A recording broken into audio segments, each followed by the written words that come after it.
Did somebody call for a hero of the Republic? I'm How- back. How many Codys are too many Codys? Never enough Codys. Hello, everyone, and welcome back. It's Wes, Andy, Hank.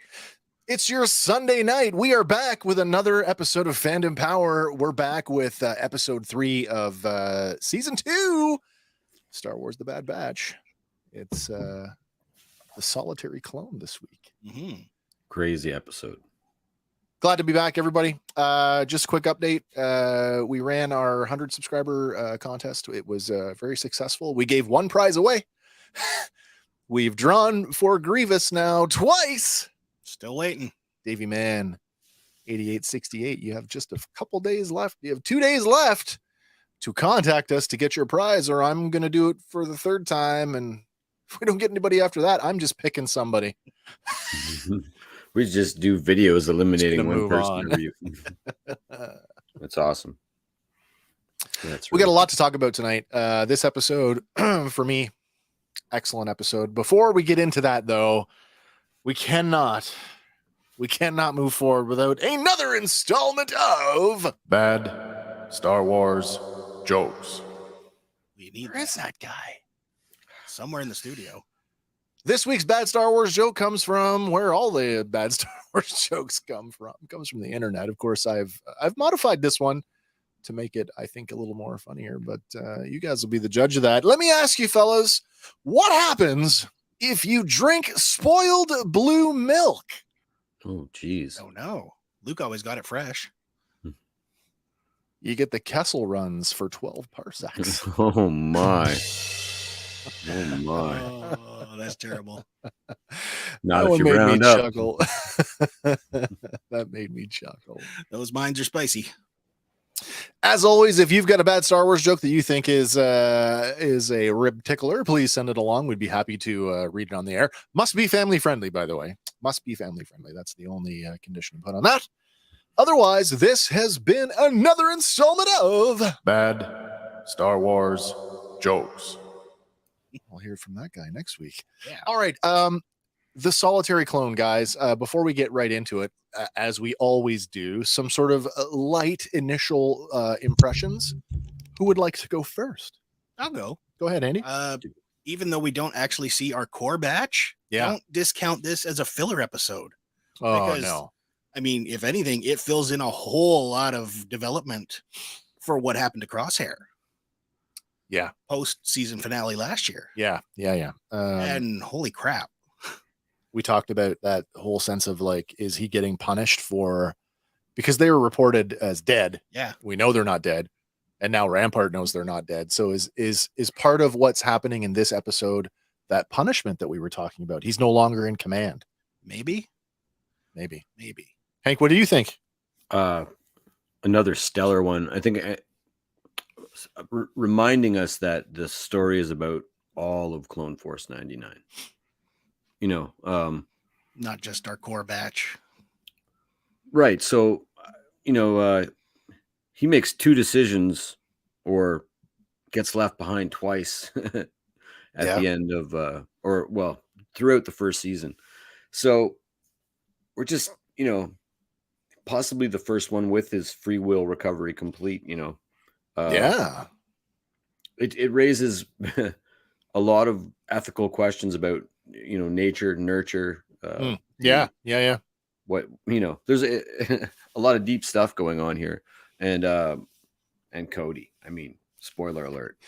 Cody! Come on. Awesome. We knew it was coming, but come on. Awesome. Happy to Awesome see Cody stuff. come back. Speaking of, let me just toss that back up in here. Cody, you say? It's Cody. All right. I have some thoughts before we get going. This episode actually did something for me that I did not think was possible, and that was to actually generate just a little teensy-weensy modicum of sympathy for Crosshair, which I, last season did not have. You know how I had said, you like, had postured that death is the only way to redeem him. it still is. Don't get me wrong there. Death is the only way that he can be redeemed. And I say that in the sense that I don't equate turning back to the light to be equal to redemption. So turning back to the light, great.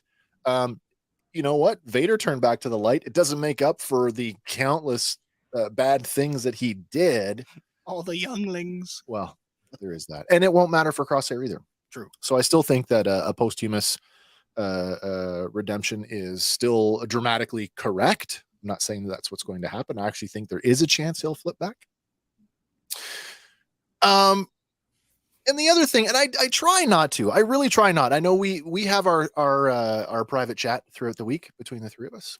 And a lot of times when we get off into the weeds, I am the first one to throw out, listen, if you're struggling with something, just remember space wizards and laser swords here, kids. Like when you start arguing or discussing or tossing around the idea of things like, oh, I don't know, physics, real word physics, right. to, animation model, which is fine. It's space opera. It is high fantasy, and it's meant to be exciting, and it is all those things. War is not Trek. When you, that's true. When you break your own rules, I have a problem with that, and I have a real big problem with what happened in this episode. We're gonna break that down. Also, I hope you guys didn't read too far into some of the Easter eggs this week. There's a really cool Easter egg that comes up at the end of the episode. The moment is so it's so somber and it's so serious, but they sneak in like a little nugget of comedy gold. But you got to stick around to the end of the show for that because it's right at the end. All right, guys. It is the Bad Batch episode 3. It is The Solitary Clone. It was released on Wednesday, January 11th this year, 2023. Hey, this one is written by Amanda Munoz. Now, this is her first writing credit, and she has one more for the season, so 2 episodes this season. But she's also the series script supervisor. But she's also worked as either a script supervisor or script coordinator on every CGI animated Star Wars show to date. So she should have a good grasp on Yeah. So awesome to see her in the writer's chair. Directed by our friend Saul Ruiz. No stranger. No, exactly.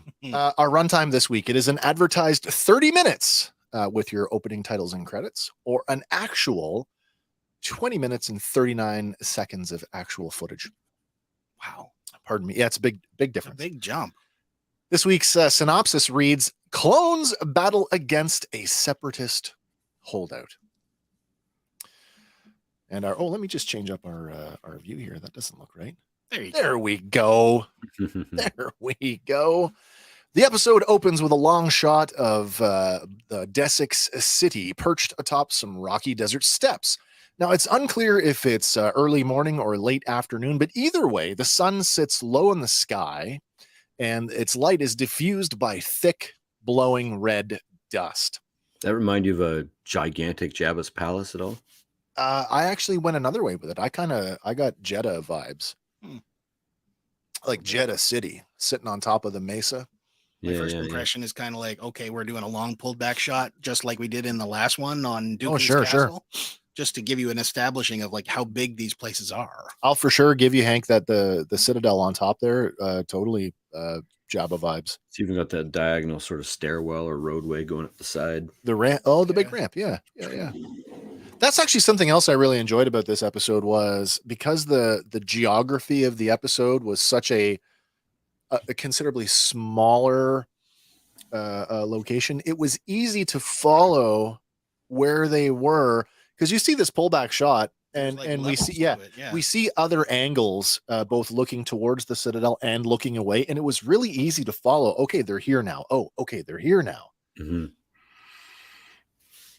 Well, looking closer at the steps, we see that Desix, new planet, by the way, we've never been here before. Desix isn't completely devoid of vegetation. In fact, citizens are going about tending to corn-like crops that have been arranged in these semicircular arcs around the high-walled Citadel. As I said, the high-walled Citadel, it reminds me of Jeddah City with a large dome building rising high above the others.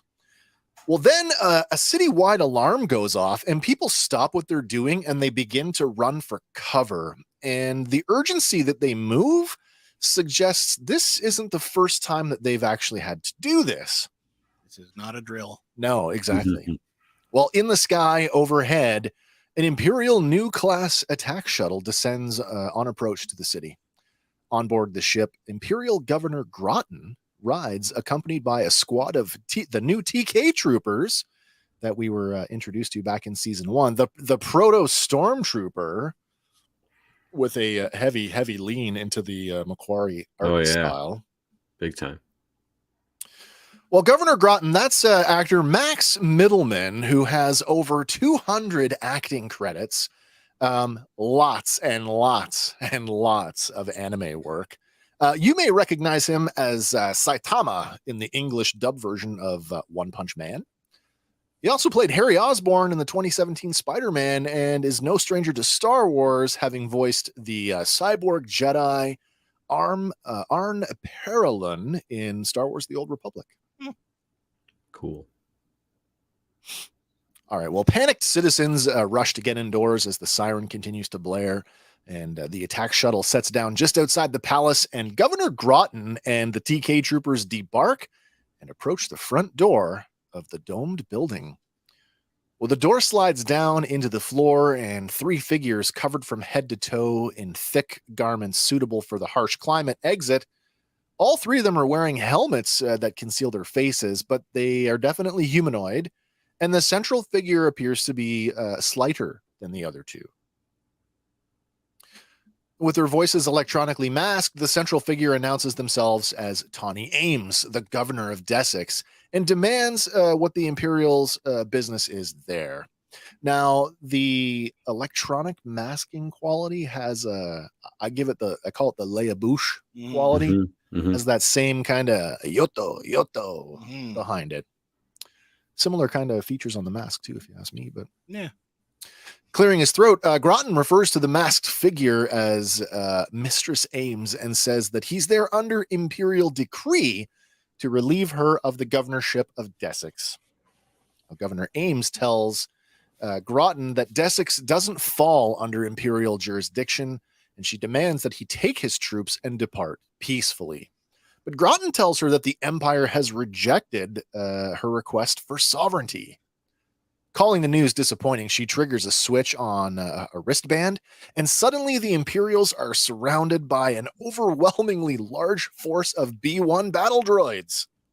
Tawny draws a pistol and, leveling it at Groton, tells him, "I have a message for your Empire." Cool to see battle droids back in action. Not just being thrown around as fodder like they were last episode. Yeah. It makes sense. It does make sense. It does. It makes sense that there'd still be, just like after the fall of the Empire, there are remnants of the Empire. It makes sense. I mean, even in Rebels, there's that small group of droids that are just refuse to admit that the war is over because it's not over for them. You know. You want to talk about the sovereignty thing for a second? What do you think about that? Good idea. Well, I mean, Desix was clearly a separatist world. We're going to get a little more into exactly sort of where they were on the political spectrum. But remember that these worlds, after they seceded from the Republic, they formed together under a coalition. So, I mean, I guess there's a sense that, like, just because the Confederacy doesn't exist anymore, that proclaimed sovereignty does? Maybe. Yeah, I mean, this doesn't, you know, especially if you still have armies of battle droids, that power change doesn't change anything for you. No. You know, like the Viet Cong would still be the Viet Cong no matter if they got defeated or not. Like, the fact that the power base shifts, there's still a separatist world, and you can see the difference in the response. You know, again, we're kind of hammering that nail a lot. When we're on separatist worlds, we're not even playing, you know, and they're still trying to convince the former Republic worlds that they're Empire good. Empire good. Yeah, exactly. That's funny. All right. Well, Tawny Ames, that's actress Tasia Valenza. Now, her longest running gig was playing Dottie Thornton on All My Children between 1983 and 1986. But you might recognize her as Poison Ivy from the Arkham video game series. Nice. And this is not Tasia's first go at Star Wars either, because she was the voice of Shaq T in the Clone Wars. Oh, crazy. Yeah. All right, with a wipe transition, we are taken to a military installation on Coruscant. It's actually the Imperial Military Headquarters. Where inside, Crosshair wakes up with an alarm. Now, it's not clear if this is an alarm that's just within his quarters or if this is like a facility-wide alarm. Like it's like Reveille in the morning. Yeah, that's kind of how especially because he just gets up, looks routine, goes to eat, and it's repeated later on in the episode too, right? It's probably a shift. Yeah, shift. It's like, shift okay, start, your daily routine goes now. And you know what? It reminds me of Aldani a lot. Oh yeah, yeah, Yes. it does. Right. You know, this is where I get that first real echo of the title of the episode, The Solitary Clone. He wakes up alone, swings his feet out of bed, sits there for a second, and it's just like, oh. Or not Aldani, Narkina. Yeah, sorry. Yeah, Narkina 5. Yeah. Sitting up and swinging his feet onto the floor, Crosshair pauses for a moment and wipes his eyes before he gets up. Later on in the mess hall, he approaches a table with a pair of regs. Regs, of course, meaning regular clones that are not genetically modified. Regs are sitting at a table eating their breakfast. One of the men tells the other that the defense recruitment bill is up for vote again. And the other one says that he hopes for their sake that it does not pass, because that spells the end of days for clone service in the Imperial military. You can see that it shows you like the waning democracy. Yeah. You know, the Senate's still a thing, but you know, we all know the bill's not going to pass. Yes, we do. Well, Crosshair sits down beside the two regs, and they aren't too happy about it. One of them gestures at the other, and then both men get up and they move to the next table, leaving Crosshair to sit alone by himself. These two guys make it really clear they do not like him. So this goes all the way back to like episode 1 of the Bad Batch, right? Where when they sat down as a group, you know, they were already at odds with the rest of them. I have some curiosity around this. Is the gesture of getting up and leaving based in, we get a line later on, and of course they talked about it at the end of season 1, that clones are now starting to go AWOL. So is this part of that moral spectrum, from the sense that like, oh, he's an evil bastard? Or is this just... I think this is just holdover from, we don't like these abnormal clones. I agree with you, okay, I wondered that as well. It's high school stuff. We're not going to... We don't want to sit with this weird kid. Right. Well, Crosshair, he can't even get a single bite of his already Spartan breakfast into his mouth before this detached female voice pipes over the PA and summons him to Admiral Rampart's office. Now, I've got some notes here. Apparently I didn't italicize them. I was going to read them like script. It's all stuff we just talked about, right? Yeah. Either way, whether it's because they don't like him or some other reason, it does inform us that clone attitudes in general are shifting. Well, they're recognizing a threat from within, but outside, like they have no control over, right? It's going to be the Senate that decides their fate. That's and right. I got the impression it bothered him this time too. Like you know, that whole scene from the very first episode. Yep. None of them seem to care. In fact, they start a fight, not because it bothers them, but because they had each other. Yeah. Right. Yeah. And so I get the impression that it's starting to bother him. He's not connected to anyone. He's part of this thing, but he's not connected to any of them. Not connected to down the Empire. On the whole solitary thing. Well, to his direct brothers. That speaks volumes, that whole not being connected. And yet all the other clones seem perfectly connected to one another, but not him. Yeah. And no surprise, if you told me that, he spends a lot of time thinking about the rest of Clone Force 99, I wouldn't be surprised. Yep. For better or for worse. going to get ahead of myself here a little bit because our next actor actually is double-hatted this episode. Our PA voice, the voice of the PA, is Shelby Young. And Shelby Young is also the tactical droid in this episode. She was also the voice of Captain Bragg back in season 1, but she's been a longtime voice actor for Princess Leia in both Star Wars Forces of Destiny and as well as Lego Star Wars The Skywalker Saga.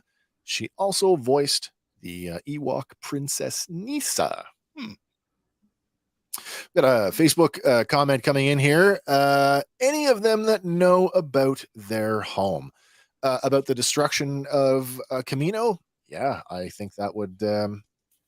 Yeah, I can see where that would, because that takes any more of them coming into the fold off the table. Yeah, I mean, they could especially be resentful of him knowing that he's the only one that got back from that planet. He's the only survivor, as far as we know. Yeah, right? that's right. After 32 rotations, he says. Oh, serious. Yeah, that made me take a double take. I guess there's a lot of food in that backpack. Or fish. Yeah, go fishing. Or fish. He's a hunter. That's true. That's true. All right. So as Crosshair enters Rampart's office, the Admiral is studying a data pad. Without lifting his eyes, he remarks that Crosshair has been medically cleared for active duty. He then asks him how long he was stranded on the platform on Camino. Crosshair tells him it was 32 rotations. Of course, rotation is just a generic term for day, and it's generic enough that you can use it on any planet because it makes no presumptions for the length of a day on any planet. So 32 rotations could have been, 10 minutes of Earth time. Who knows? Could have been a month. Yeah. Could have been 2 months. Feels like a month. That seems extreme. Yeah. The data pad translates as a cargo unit checklist. So mundane. Mm-hmm. And I wonder if that was just a throwaway, like if that was an asset that was already created that they just dumped in there. Maybe. Or is there... I mean, Rampart seems like the guy who wants control over everything in his, That just seems like minutia that an admiral would never be. I mean, it would have to be like crazy important, like the contents of Sereno, maybe. Yeah, I was kind of hoping there would be like a little, at least like a reference or something, like cargo, what's in it. Sereno cargo. Sure. Or also something, sitting completely in the dark. Backlit Also by the window. summoning a trooper to tell them that they're not in command, instead of telling them to muster with whoever they're under their direct command, where, he would be called to Cody, and Cody would tell him that he's on mission now. I'm just noticing this is now. Very strange. I'm just spotting this now, but if you notice his desk, the semicircular desk, the cutouts mirror the Imperial logo. Yeah. Mm-hmm. Well, technically, I guess it's the Republic logo before it was corrupted. True. It just seems like this is personal, like to call him directly. Like we know he's got a thing against clones, right? He started. Yeah. But, so it seems weirdly personal. Like, come on in. No, you're not in command. In fact, Well, the next line that he throws a Crosshair here kind of seals that. We're putting the data pad down and looking up at him. Rampart arrogantly remarks, "Left for dead, and yet you still came back. Why?" Crosshair tells him because he's a soldier of the Empire. Rampart says his loyalty is commendable, and as such, he has a mission for him on the planet Desix. Crosshair asks for his orders, and Rampart tells him that the newly appointed Imperial governor has been taken hostage by insurgents demanding that Desix be recognized as an independent planet. Rampart tells Crosshair that the Empire does not negotiate and that he's being sent in under the guise of a diplomatic resolution. But once on the ground, he is to do whatever is necessary to secure the city and Governor Grotton's release. When Crosshair asks what squad he'll be leading, Rampart laughs at him as he says, "You're not ready to play commander again." Play commander. Oh, yeah. Then picking up the data pad from the desk, he tells Crosshair that his new commander will brief him and that he's to report to the battle memorial at 0900 hours. Rampart then dismisses Crosshair and goes back to studying the data pad. All right. Before you go ranting.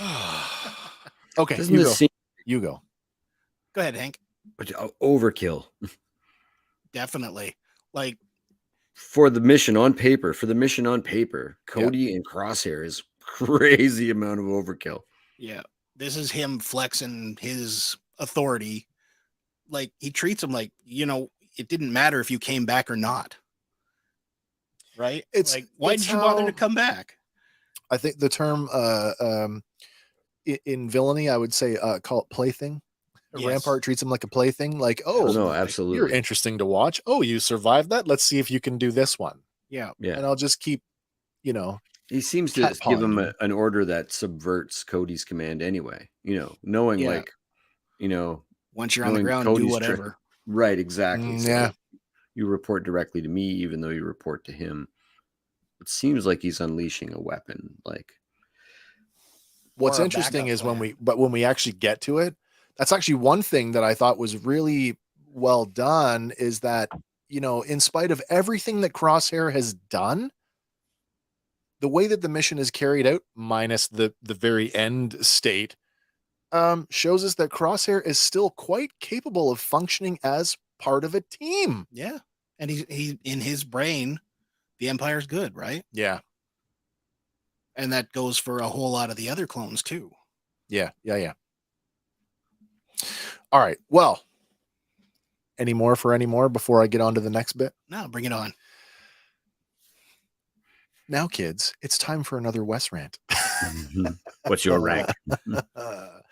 Okay. Before I get to that, I do want to just remind everybody, we are somewhere between the end of 19 BBY or the beginning of 18 BBY. So that tells us that the Empire may have started planting Imperial governors almost right after the war.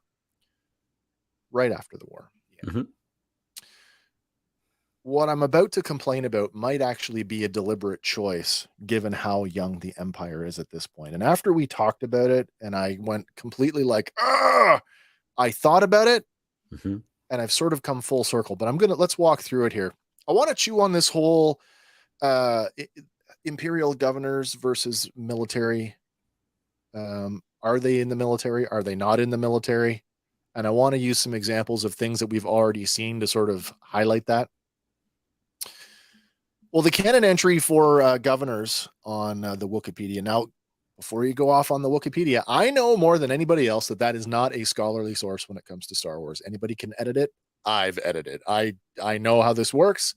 Mm-hmm. That being said, it is the most accessible, and generally speaking, it is fairly accurate. A good tool. Absolutely, it is. Yeah.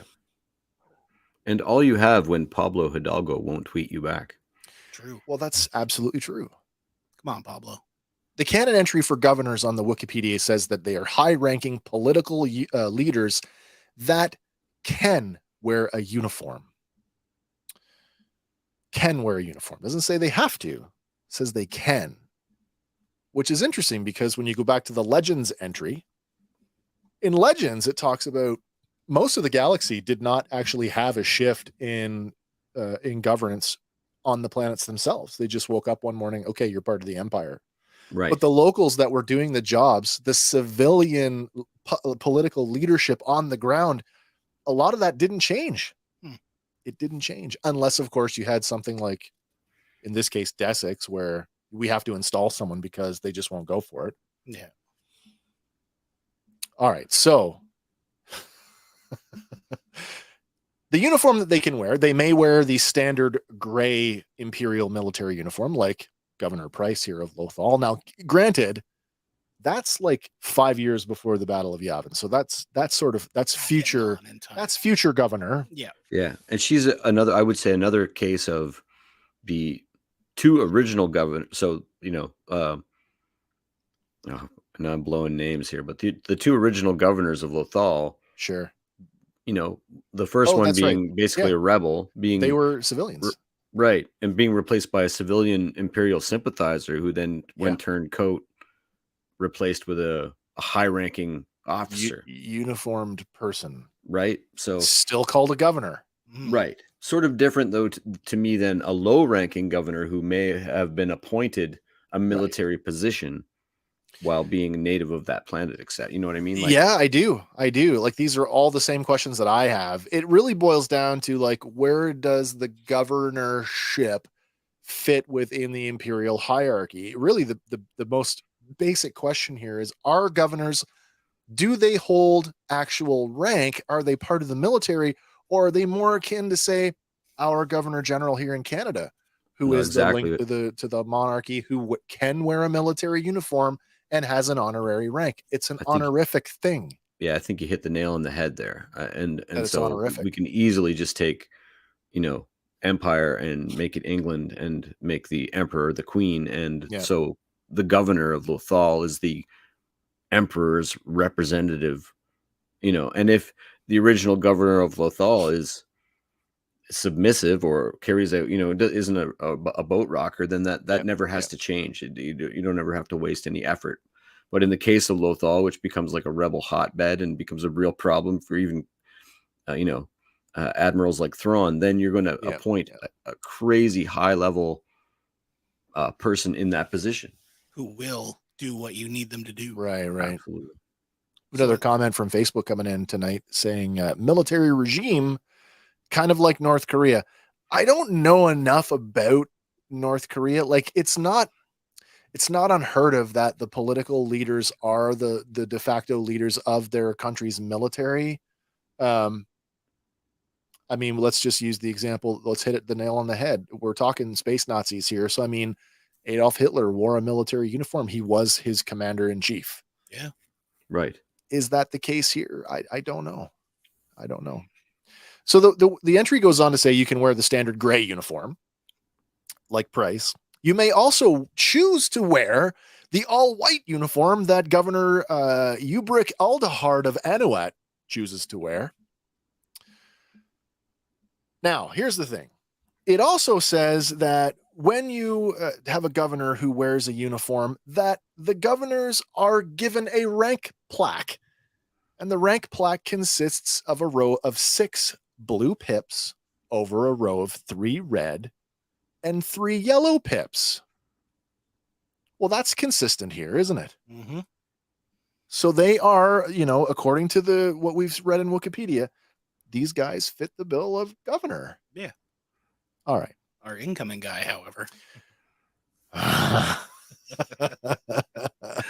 By the way, that lines up with, and that's going to be a whole other thing I'm going to talk about at the end of this, but you're right. We get our next guy. We get Groton. Here comes Groton, who is identified as a governor. What's going on there? Maybe he just didn't get it yet. Low-ranking governor. This is early on in the empire. Is this it's a nascent government? I know it's the remnant of the Republic who's since loyal to Palpatine. Like, he is basically the military guy coming in, and maybe they're just not giving it to him until he fulfills getting it done. Yeah. I mean, okay, you go establish your government, and then we'll give you your rank. We'll give you. Do we have a slide of the old West End Games Imperial ranking? Like, I'd be curious to see. I didn't put it in there. What that 6 and the blue, red, yellow in the 6 and 3-3 combination was under that, you know, because I wager, especially in light of I'll tell you right now, Hank, that one's easy. The 6 blue over 3 red, 3 yellow, that's Grand Moff. That's what it is. Grand Moff. Well, so that it makes sense to me that governor is an honorific, and if you happen to be a Grand Moff, you're a very high level governor, and you're going to get something like Lothal or Coruscant or something. Yeah. But if you were just Desix shouldn't present any problem. Look at the contingent they sent with this guy to secure an entire planet. A handful almost of nothing. Yeah. They didn't expect any resistance. What amounts to a squad or 2? Yeah. Right. Yeah. So, that doesn't require a Moff yet. No. So that I think that's kind of where my head is at with it. Okay, that's fair. Well, listen, while we're here, I want to put that up against, because now we're talking about people who are honorifically part of the or honorifically assigned rank. That's not to be confused with some of the other things we've seen before, like an imperial prefect, of which who is just kind of given the title. This is the reverse of that. Prefects. Oh boy, here we go. He asked for that title, didn't he? Can I He be asked, prefect? can I be the prefect? And they gave it to him. Sure. Now, by definition, a prefect might is a person, a high-ranking official who may, in this case, perform all of the political duties and functions of a governor, but they're not actually a governor. Instead, they act as the liaison to the actual government. Now, in the case of imperial prefects, they were actual military officers that held actual military rank, as exemplified by Captain Tigo here on the planet Ferrix in 5 BBY. Mhm. But we also met the ISB agents that were in control of those sectors. That's right. The sector so heads, yeah.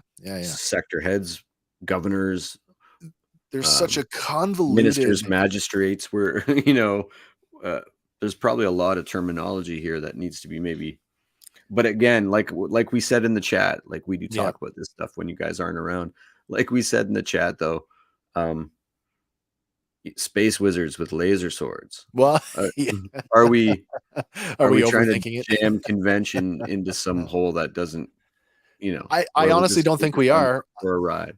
I think that this aspect of Star Wars has become so bloated from the amount of Legends material that there is no clean way to like excise it and then say, okay, we're going to rebuild it from the bottom up and we're going to make it make sense. Because right now it kind of makes sense, but it kind of doesn't. Well, this isn't the thing that made me the most angry in the episode, I'll tell you that. No, well, we're going to get to that as well. And by the way, I did go back after we talked and I had a look at Tarkin and this convention of lower rank plaques. Look at Tarkin in 19 BBY. His rank plaque is reversed. It's red over blue, which is consistent with Groton. He just has a lot more pips. Right.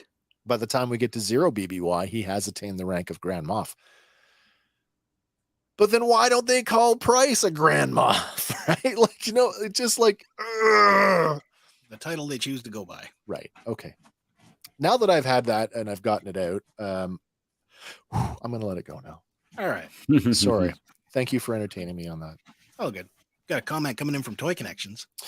Ken over at Toy Connections, he says, I still got to finish episode 3, but it's nice to see, spoiler alert, a certain commander and a certain cross-haired sniper. Nice.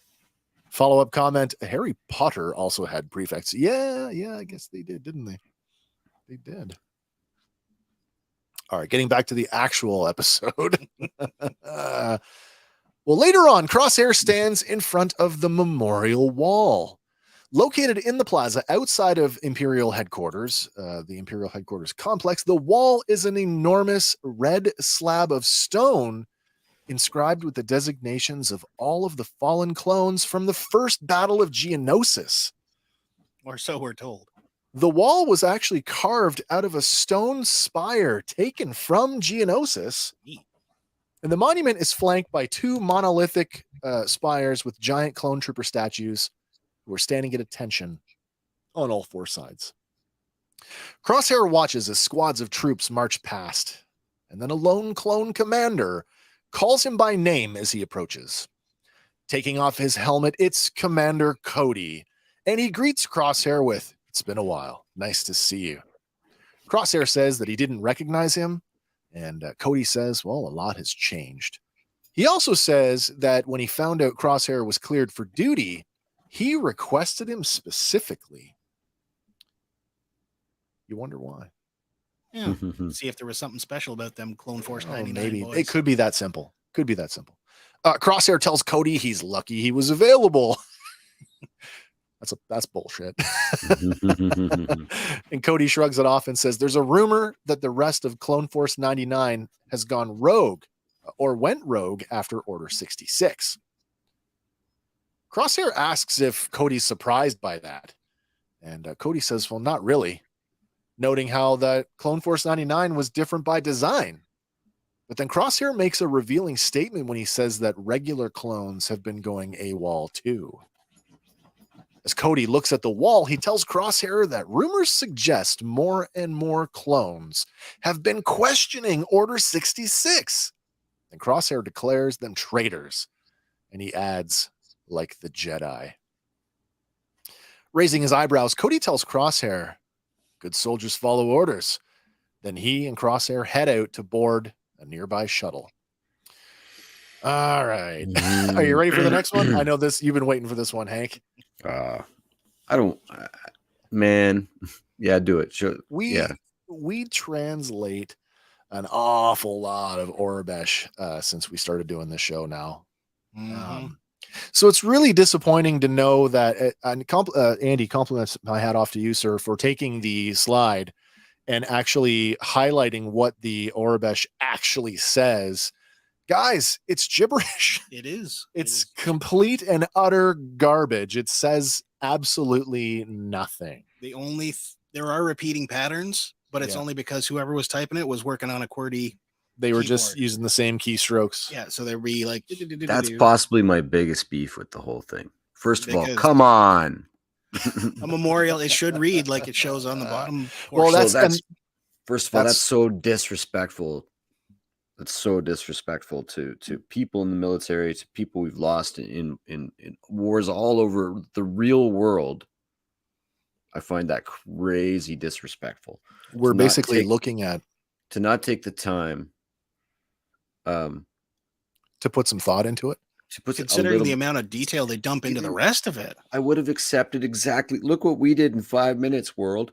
Like not 5 minutes, Andy. I'm not trying to downplay. No, it was about 5 minutes, right? Like, so if we can do that, well, I don't this one boggles my mind. You take the time to throw, the happy wampa on bars in some of the live action series. Right. You take the time to put an ER sign or a wet, blue milk available. Yeah. Right. Jawa juice here. Yeah. Bantha meat or when it comes to something Gungan snacks. Yeah. Right. I mean, I know to the average person, it's not going to take anything away from the power of this scene and especially the power of the bookends of these scenes before and after the mission. But this really, really turns my lightsaber off. I expect a lot more from these creators. Yeah.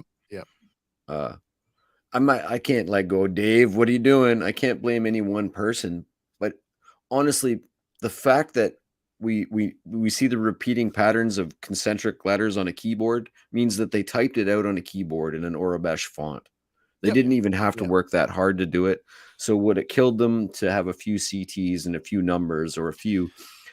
Well, this is what I thought. I'm like, again, we translate a lot of Aurebesh, and even I, at a glance, look at that wall and go, where are all the CT numbers? Like it should be, at the very least, CT, like number after number after number, and it's not. And I'm like, no. Well, that early in the clone program, first of all, names like Cody amongst the clones, those are affectations. Those are names given to each other by the clones. They're not officially recognized names. No, and on an official monument like this, they would have their designations. Like Krell, we're refusing to call them by their colloquial name. Krell, yeah. Right? Or Rampart at the end of this episode. Who? Right.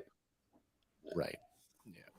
I expect better from these guys because they fail to disappoint a lot, and I am disappointed. And on the back end of the who am I? But on the back end of the rank thing, like, again, this to me feels like another thing where they've written themselves into a corner because the Legends lore is so deep. I mean, you couldn't possibly, there's a real risk if you just handed it off to somebody who's, let's say, I'm the guy that works on the show that does backgrounds, and you give me this as a project and you don't give me a list of like a living clones versus exactly. There's a real risk that I'm going to like list clones who are still alive, or you know what? They might have plans for specific clones. And so we can't list them because now you've made them dead. I mean, I would, as a canon nut, I would have accepted a few clones I knew weren't dead on there rather than absolute gibberish. Well, judging from the first two episodes, right? they do believe Clone Force 99 is dead. So technically, You could have those put numbers those, could have yeah. put on there. Yeah. You But could have. Yep. You very much could have. I started going, is there a code? Could they, because what do we say all the time, guys? And this is the one No of the first mistakes. time. What Yeah. they do, Everything nothing is intentional. Everything is intentional. Everything's on purpose. And then you find out like Gilroy's not interested in Easter eggs, but that the crew went in and made, The art a department went and Calicari. did it The anyway. crew went in and put a Jedi temple guard mask in the background. Yeah. Where's that same energy? Where's the guy staying up till 2 a.m. typing out every clone name that he can think of? Yeah. I expect better, and maybe I'm being a little bit critical. This one really chafes me, man. That being said, it does the impact of the scene though. Like as I was going to say earlier, we're essentially looking at the Star Wars equivalent of the Vietnam Memorial. Yeah, this is what we're also looking at, known yeah. as the first battle memorial. It's the wall commemorating every clone lost to Geonosis. Geonosis, yeah, that's right. Ahsoka runs across it when she's escaping the from prison. Oh, when she's in running the from being episode taken or season 5 there, when after the charged bomb with incident. yeah. That's right.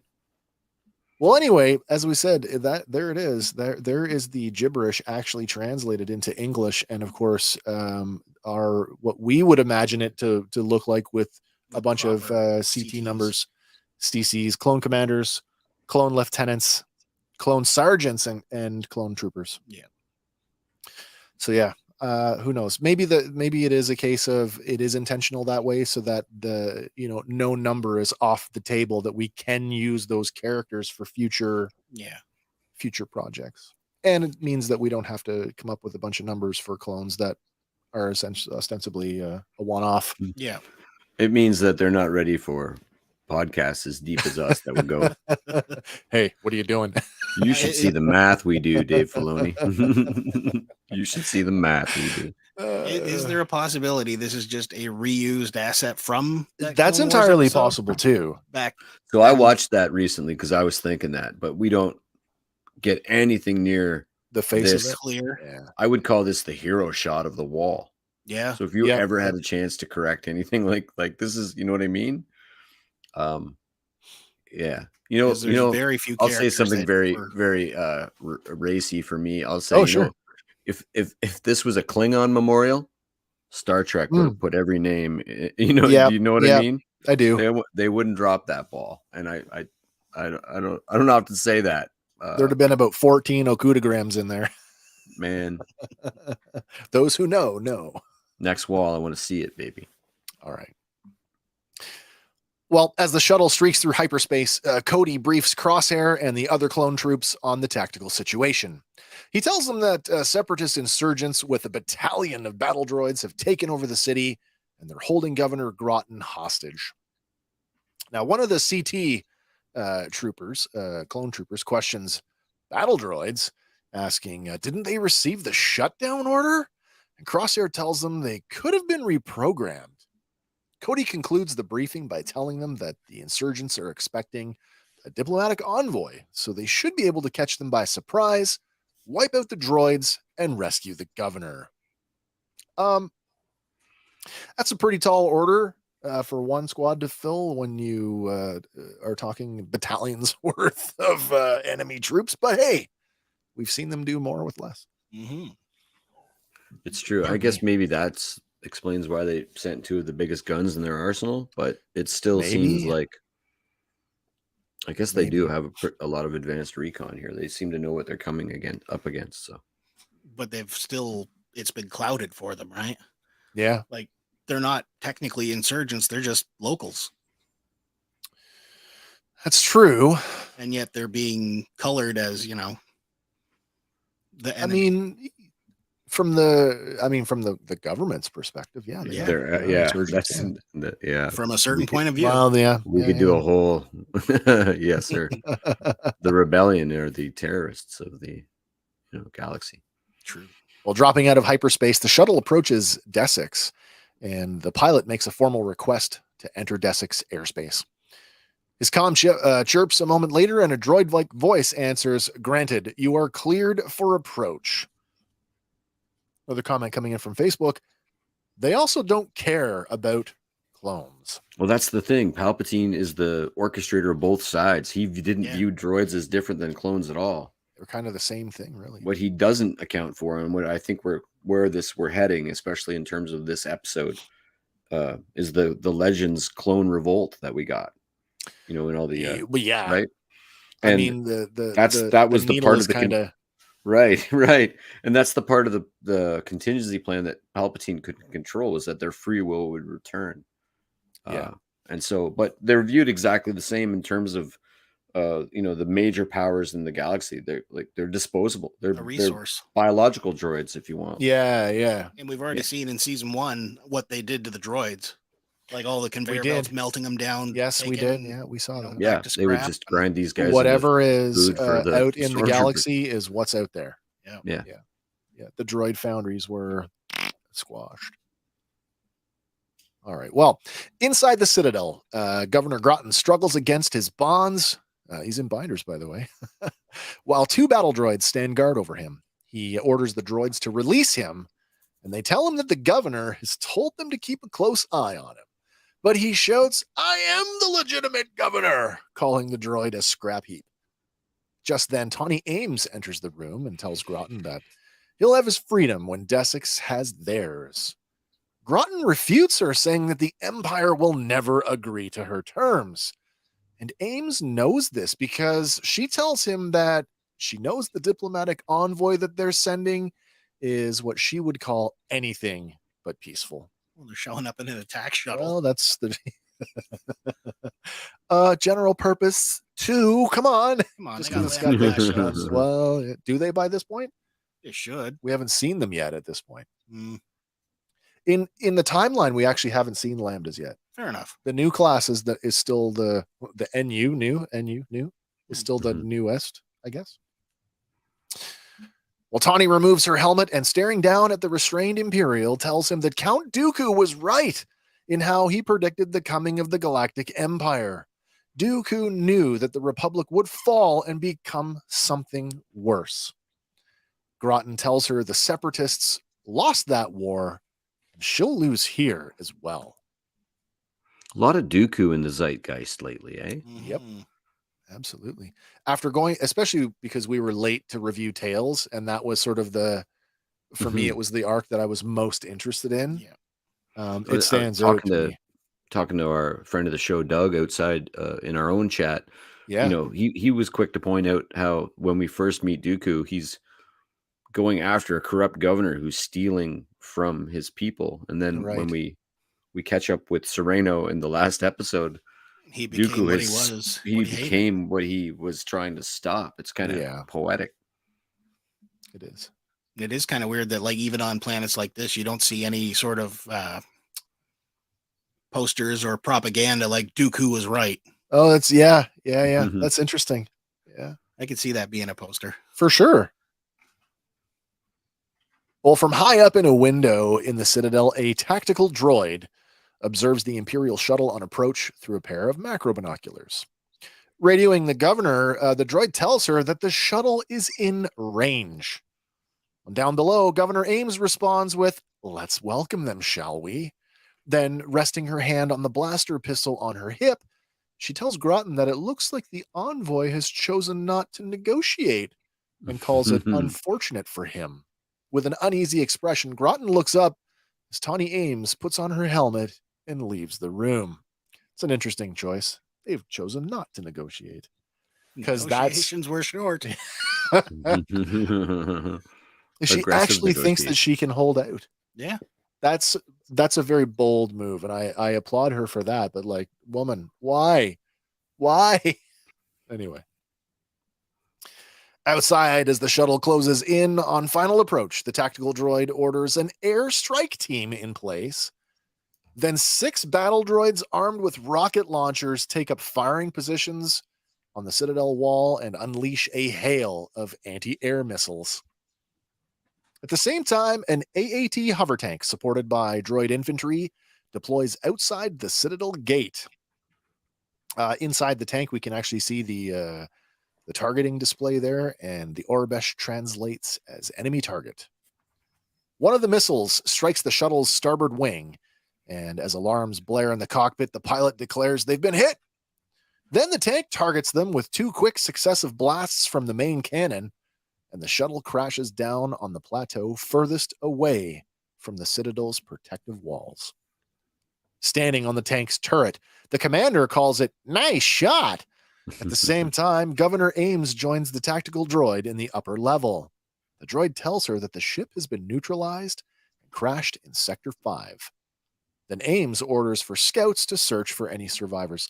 Did you like my droid impression? Yeah, Not bad. Roger, Not Roger. bad at all. It was horrible. I'm trying. Doing good. But at the same time, right? Oh, yeah.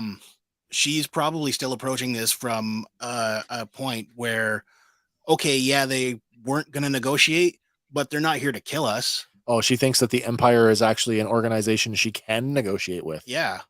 Because that's an we're interesting still thought, yeah. so far beyond it yet. Like, he hasn't really tried to bring the galaxy to heel yet. We're only months after the boot has not dropped yet. Oh, that's It true. really Other doesn't shoe, drop as it till were. after Aldani either. Yeah. Yeah, which is yeah. like 5 years before Yavin. So Right. So you still got 15 years of them playing nice. Yeah. So or and definitely feigning nice. feigning nice, especially, Yeah, but yeah. not with Separatist worlds, obviously. But No. With the Republic ones. right. So to think that she could have, held out much longer had she just said, okay. And then she could have tried to do something subversive from within, but oh well. Not meant to be. Nope. Not meant to be. At the crash site, where am I here? I'm on 24. Let's move ahead one. Nope, I'm not. Am I there yet? Where am I? I don't know. I'm supposed to be on 24, but I think I might have. Did I pooch a number? High up in the window, puts a helmet, leaves the room. Shuttle, droids, rockets, they crash. And 24. Go check Okay. for survivors. Leaves the room. Scout for any survivors. Okay, that's where we were. Yeah. And they just stroll on up. My lord, sorry about that. That's all good. At the crash site, a small contingent of droids approaches the wreckage of the shuttle. One of them pries down the boarding ramp, revealing at least one dead clone inside. Taking a knee, the droid radios in that there are no survivors, and the tactical droid orders them back to the Citadel. Was it just me, or did you halfway think that one droid was about to crush the other with the door? Well, yeah. Just for a comedy beat, but... Oh, Doug's watching tonight, and he's got a comment for us. He says, people might not know what the Empire is. There is still a Senate at this point. Yes, True. there is. And there will be, well, right up until 0 BBY, technically. Well, until it gets dissolved. Until Tarkin makes his line. And Yeah. yeah. So another 19 years of that. Mm-hmm. Good point. All right. As the droid begins to file out, blaster fire suddenly erupts from the smoking wreckage, and the droids are rapidly picked off before they can react. Out of the smoke comes Crosshair and Cody, and they move in to secure the scene. Now, without their ship, they have to continue the mission on foot, and Cody remarks that the surviving members of the squad are too injured to continue. But Crosshair says he's beaten clankers with far less than they have now. Lowering the rangefinder on his helmet, Crosshair observes the defenses just outside the Citadel. Seeing the tank that brought them down, he remarks, first things first. Kind of reminded me a little bit of Helm's Deep here. Yeah, for sure it does. And again, we're getting that clone death count. Yeah, 1 for sure. Yep. Pilot, probably 2. Yep. There's more than that for sure. There is. At the base of the ramp leading up to the Citadel, Cody, Crosshair, and the remaining able-bodied troopers take cover behind a building. Cody looks up the ramp through binoculars and, groaning, says there just isn't enough cover, that any move they make would get them picked off by the tank. Well, Crosshair looks down his rifle scope as he tells Cody that these droid tanks all have the same weakness. It's the droids that operate them. He says that he'll draw their fire while Cody and the others move in. Then Cody signals the squad to move out as he says to Crosshair, you do make things interesting. Then he and the squad dart across the road and they take cover in one of the sunken crop fields. Standing up, Standing up, because that's what a sniper's supposed to do. Mm-hmm. Standing up, Crosshair takes aim and he Wants to begins get to, noticed. well, that's true. He does want to get noticed. So good for him for doing that. He stands up, takes aim, and begins laying down harassing fire to get the droid's attention. He strikes the hull of the tank a couple of times before the droid commander spots him and calls a bearing out to the gunner. But the bearing is off, and the blast from the main cannon falls short and to the right of Crosshair. Dirt flies all around him, but he doesn't budge from his firing position. He fires 2 more harassing shots, and the tank adjusts its cannon again as the turret traverses a little more in his direction. Then a second tank round goes long, and this time Crosshair adjusts his scope as he waits for the droids to depress the barrel low enough to make the shot. And Nerves of then, steel, though. well, 2 yeah, shots, yeah, one yeah. in front, one behind, and he doesn't flinch. No, absolutely. And then they do. Crosshair lets loose a spectacular single shot straight down the barrel of the tank, causing a catastrophic explosion. Kaboom. And I buy that one. Yeah. I actually buy that one. Yeah, I was going to say right before the next one. Watch buy that this. You think that was impressive? That's a warm-up shot. One-handed, blindfolded, riding a horse backwards. Well, with the tank neutralized, Cody and the squad begin moving up the ramp.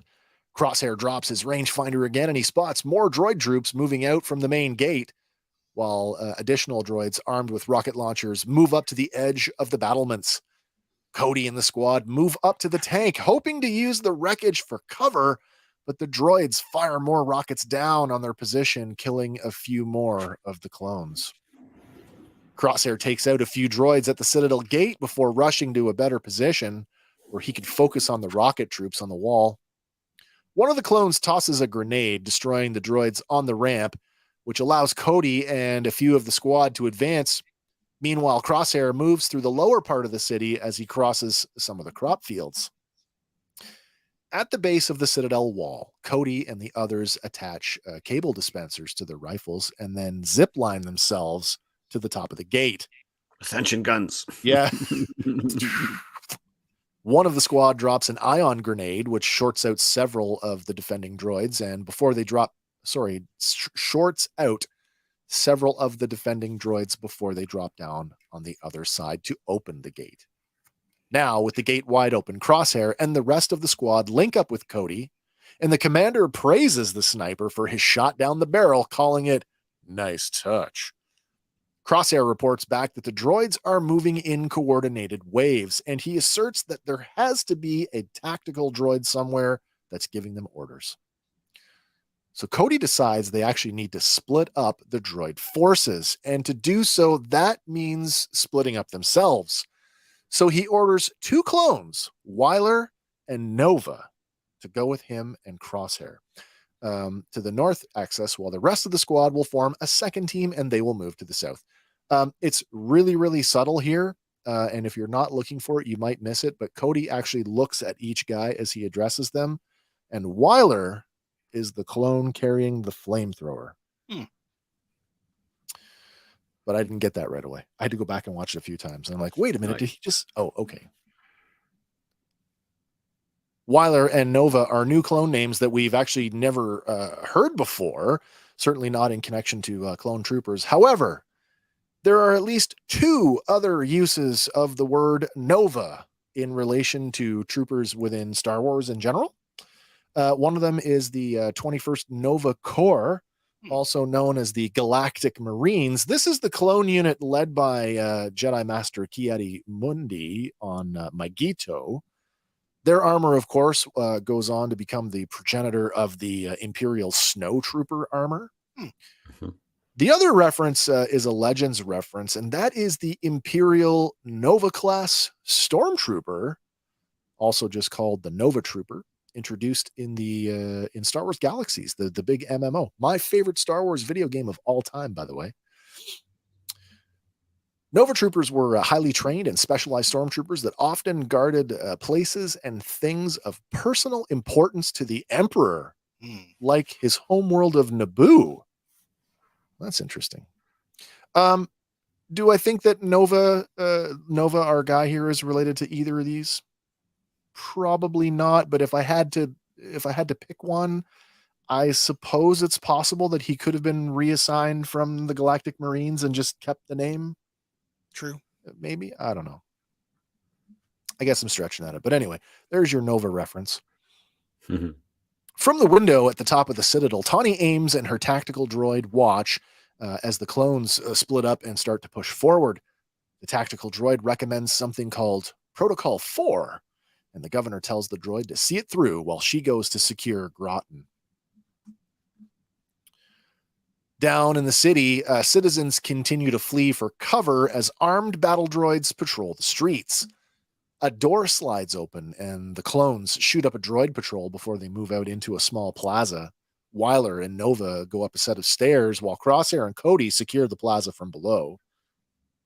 Then a woman and her son are startled when they open their door, which also leads out to the plaza, and they are met by Cody and Crosshair with their rifles leveled at them. Crosshair keeps his weapon trained on the boy, but Cody immediately lowers his rifle and tells the woman they're here to help. The woman doesn't answer. Instead, she just glowers at them, and she drags her son back inside and slams the door shut. Crosshair, that's a kid, man. Put your freaking gun down. Oh, well, I mean, when they were that Saw Gerrera mission from season 7. Yeah. Or Yeah, no, that was actually last Bad season, Batch, wasn't it? season It 1. was Yeah. Bad Batch season 1. Yeah. He was about to Men, kill an old women. lady. Yeah, well, It doesn't matter. He's just doing his job. and listen, I'll say this: the real world experience. When you're in enemy territory, anybody has the potential to be the enemy, and anybody that's old enough to pick up a weapon and use one should sometimes be treated like they have one. True. So he's not necessarily wrong.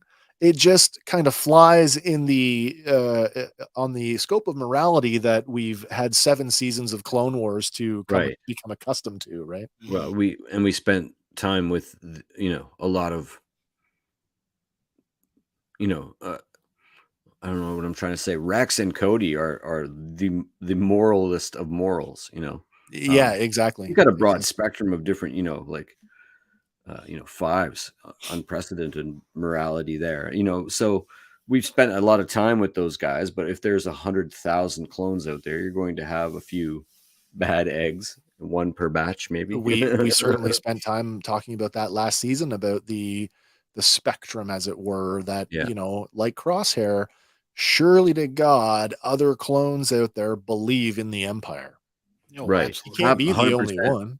And if you believe in the Empire, then doing questionable things in the name of the Empire isn't necessarily your problem. Yeah. You're just doing your job as far as you're concerned.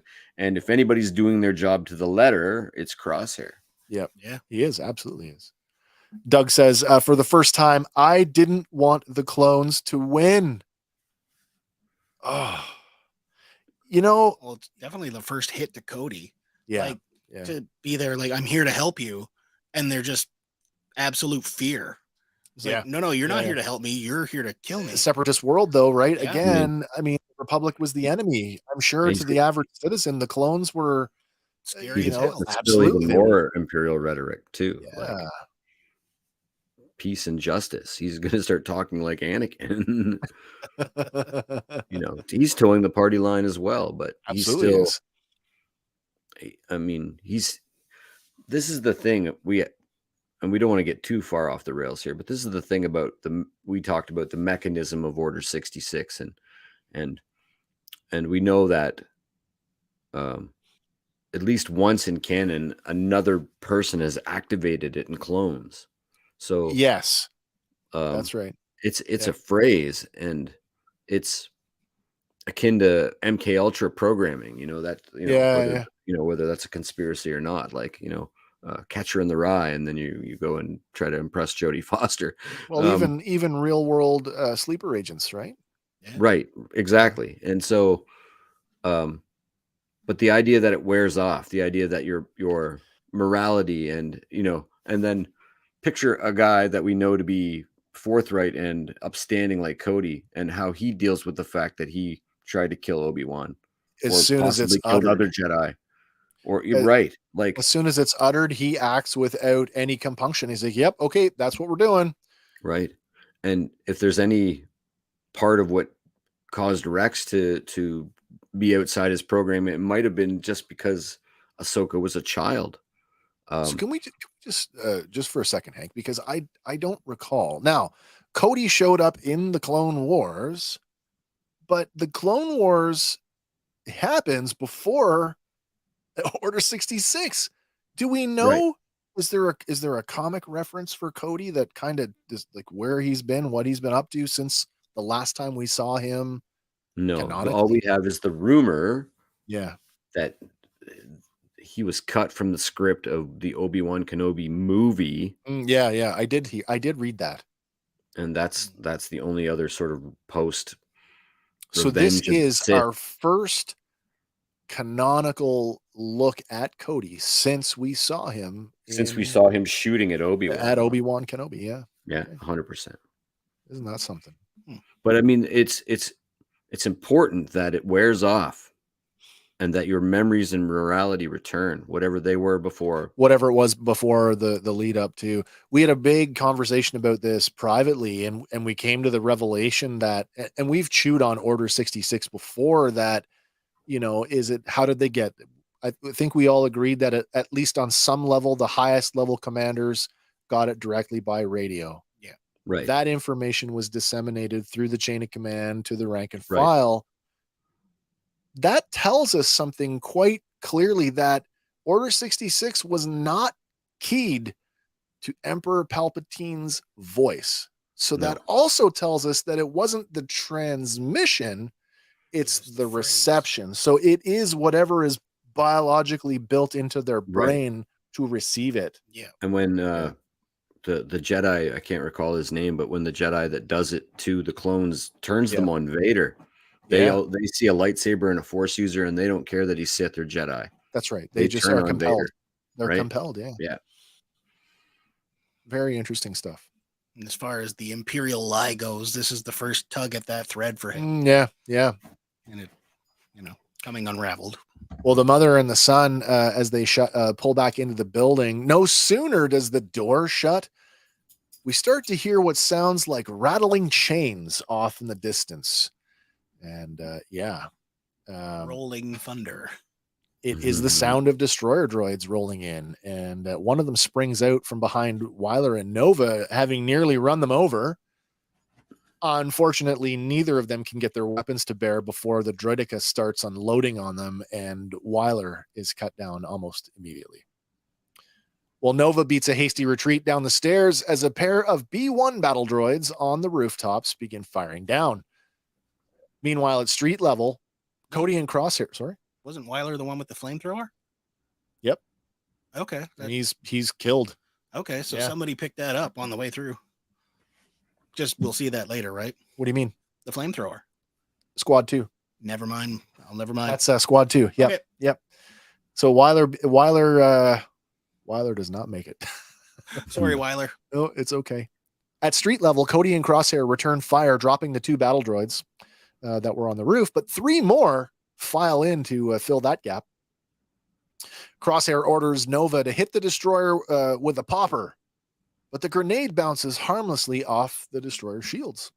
And when the dust from the explosion settles, the droid rolls itself back up into a ball, and it barrels down the stairs and springs back open at the bottom to continue its barrage.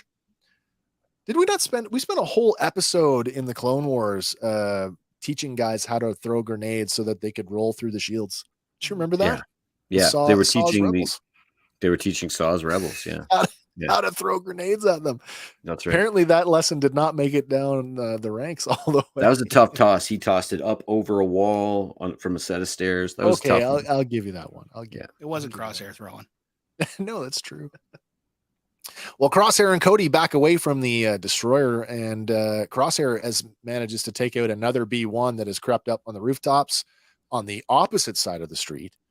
And then both the clones, he and Cody, are suppressed by the destroyer, and they're forced into cover and they press themselves against the wall. Meanwhile, Nova, who had hunkered down at the bottom of the stairs, he actually starts shooting at the back of the destroyer. Of course, the blasts don't penetrate the droid's shield, but it is enough to get its attention and forces it to want to reposition itself again. Only this time, Nova is able to successfully deploy an ion grenade before the droid can activate its shield, and he stops it dead in its tracks. And that's enough of an opening to get the squad moving again, and all three men run up the staircase just as two more destroyers roll in from the rooftops and start opening fire. All the while, the tactical droid is watching from the bell tower along with Tawny Ames.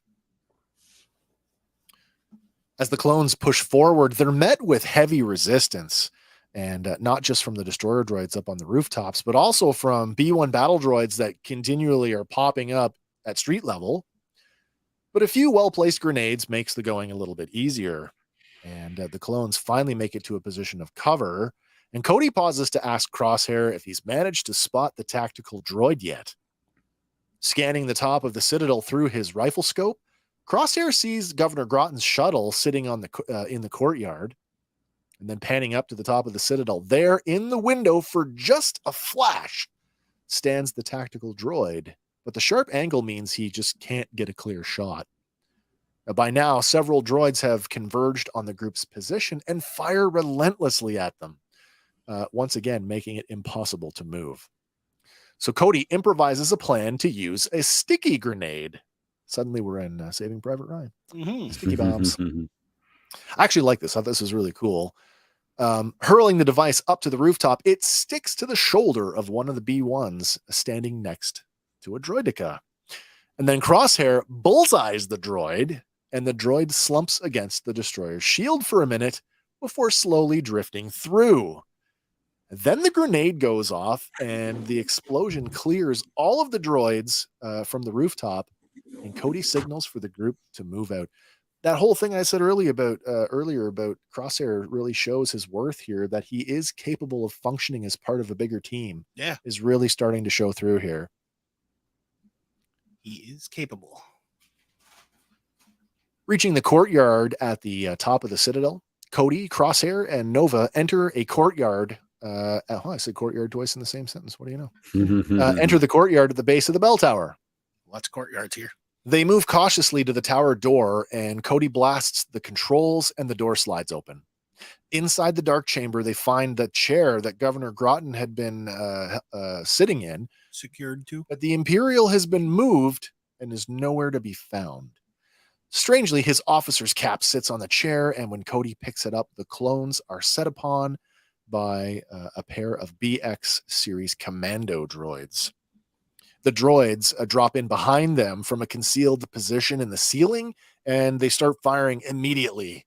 Now, the first shot goes wide, which is enough for the clones to reorient themselves and return fire. And although they managed to drop their assailant, 4 more commando droids have dropped in, forcing the clones back into a nearby stairwell. One of the commandos springs onto an outcropping on the wall, and from his elevated position, he shoots Nova. As Nova falls, the remainder of his grenades spill out onto the floor, and Cody shouts, "Nova!"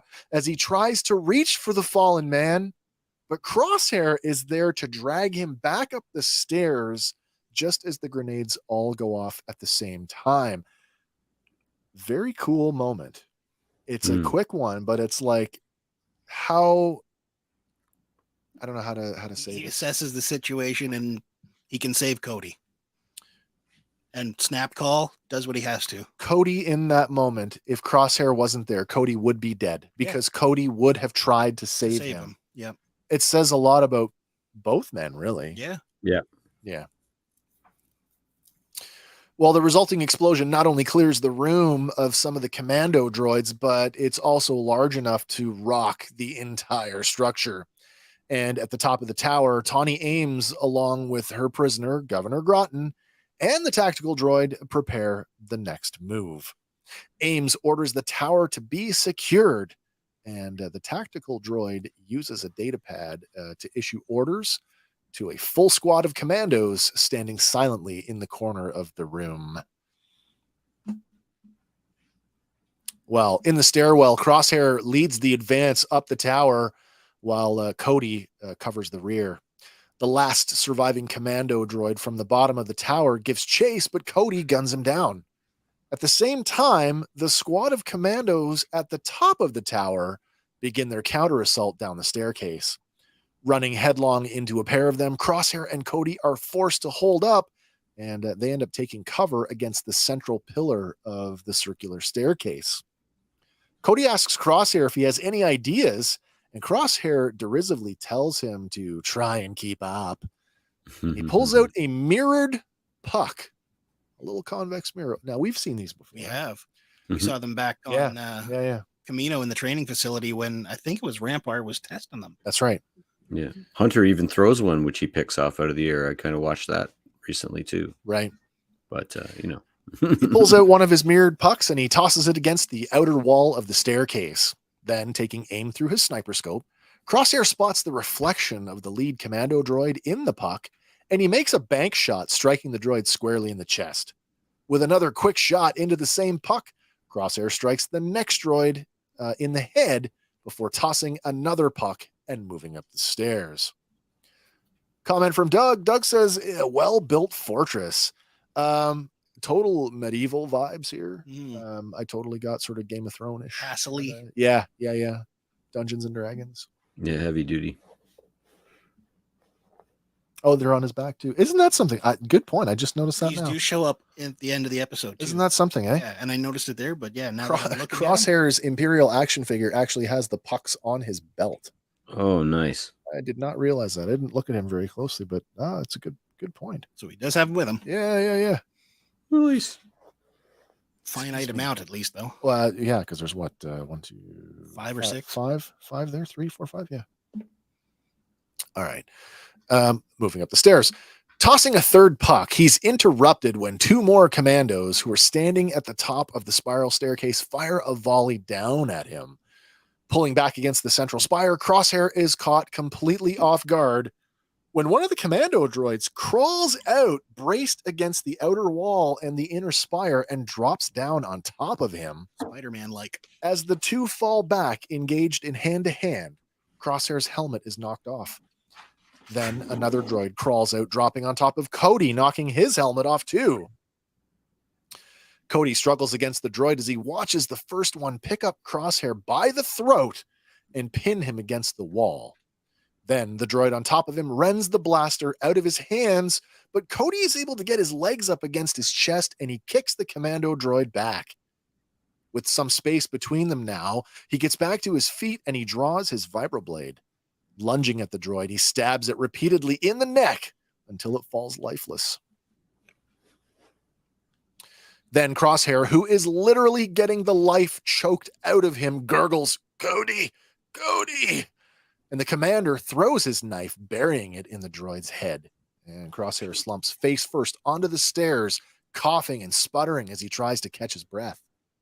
Retrieving his blade, Cody tells Crosshair, "Hold tight," while he takes out the tactical droid. But as he goes to leave, Crosshair slips another mirrored puck into Cody's hand and he says, "I can make the shot from right here." From right there on the staircase, but he just needs line of sight. Interesting too, though. Like, he doesn't hold out like, "Oh, I can do it by myself." He asks Cody for help. Oh yeah, Like, yeah. He's on a team and he's functioning. Yeah, like a team. So, looking up at the puck that's already stuck to the wall, Cody dons his helmet and he climbs the stairs, where once again he is immediately engaged by two more commandos holding at the top of the staircase. Cody calls back to Crosshair, "Where do you need the puck?" And Crosshair tells him, "Throw it." Taking more fire from the commandos above, Cody says, "How far?" And Crosshair tells him, "As far as you can." Cody engages with the two droids at the top of the stairs and manages to take one of them out. The tactical droid, who's flanked by the last two commandos, instructs them to defend the governor at all costs. And they spring into action, vaulting themselves toward the staircase. Bloop, bloop, bloop, bloop. Doing their little flippy thing. Mm-hmm. Taking out the puck Cody ducks as blaster fire hits the wall near him and sends dust and debris flying. From below, Crosshair can see one of the advancing droids in the reflection of the puck that's already stuck to the wall. Then, quite daringly, Cody rolls out from his cover position against the central spire and he throws the puck as hard as he can. Immediately, one of the commandos shoots Cody in the shoulder. Now, staring down the scope, Crosshair watches the reflection of the puck stuck to the wall. And as the tumbling mirror that Cody just threw falls into view, and for a split second, he can see the tactical droid standing in the window with just enough time for him to make one of the most superhuman quadruple bank shot that we've ever seen in Star Wars. The bolt reflects off the mirror on the wall next to Cody, striking the nearest commando droid in the head. From there, it ricochets off each of the two other commandos' heads that had been advancing on the staircase before finding its mark and catches the tactical droid squarely between the eyes. Facebook user says that shot's a little too good, though. You are exactly where I am with that. Yeah, It only banked 4 times. Well, see, the funny thing is, the tactical droid is visible in the reflection, but he isn't aiming at the tactical droid. He banks it off 4 other droids first. That can't be seen. Shouldn't they have been in the anyway? In the reflection, it's goofy. So again, you know what? I'm gonna preface this whole thing with space wizards and laser swords. And it's a kid show. It's a kid show too, right? Like, I mean, it's follow-up comment, nothing but net. Yeah, exactly. Off the backboard, off that It's cow's so back, true. Yeah, between the legs, off the Shark Tank. Okay. So we went back and forth on this a bit, and Andy, you were devil's advocate the whole time, which I love you for doing that. Thank you very much. Yeah, because we can get too serious for we sure. went way off the rails and we started talking about other marksmen in other media, and then we realized that no, that doesn't make sense to compare with those other people. So let's pause for a minute and let's take a look at some of the known marksmen in Star Wars. I've put together a collection of images of who I would consider to be the best marksmen in Star Wars that we've ever seen who are not Force users. So let's take a look here. Cad Bane. For sure. Aura Singh. Yep. Boba Fett. Totally. Fennec Shand. She's supposedly can't miss. And Rocco Hardeen. Mm-hmm. I'm not arguing that Crosshair couldn't have made that shot. What I am arguing, and the reason I put these up here is because I think that any of these people, any of these marksmen could have made that shot if they were a Jedi. And it's not that a Jedi is any more skilled at shooting than they are. These are trained marksmen. It's the law of probability that mirrored puck would be in the exact place at the exact time that he needed to make those that quadruple bank shot. It's just not, even within your own established loose rules, Star Wars. Like, it's you just lost as me on amazing that that Cody threw it in the perfect spot too. Yep. There's a lot going on there. I put Yoda in there because, I mean, this is, like I said, this is Jedi territory. Well, yeah, I will say though, Cody put a spin on it. Of course, so that was not just like a stationary puck flying; it was rotating. Well, that's what makes it even more like, wait a minute. So no, that actually lends credence to it because all he had to do is wait for it to rotate to where he needed it. But that presumes that he has the ability to throw it with the exact amount of spin to make that happen. That's the law of probability. Just doesn't work. It doesn't support that. Maybe You it's literally double-sided need. mirror.